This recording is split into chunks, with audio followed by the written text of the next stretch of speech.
terminalo CCI 2200 nustatymas tiksliajam EdFarm tręšimui. Pirmas žingsnis, ką turime padaryti, įstatome USB raktą su įrašytu shape failu.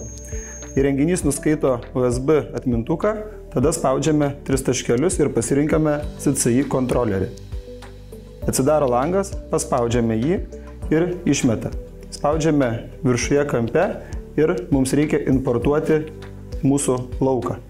Pasirenkame lauką, spaudžiame ir vėlgi importuojame. Pasirenkame taikomąją lauką, jį atidaro.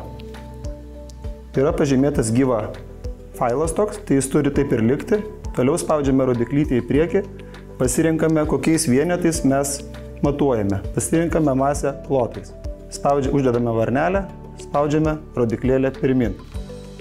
Kokiais mato vienetais tręšime, mes renkamės kilogramais į hektarą. Varnelę uždedam, tai yra formuojamas žemėlapis.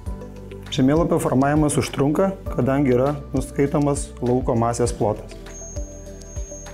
Kaip matome, suformuotas jau žemėlapis ir mes jį matome prieš save ekrane. Spaudžiame pradėti, na ir mūsų tręštuvas pradeda darbą.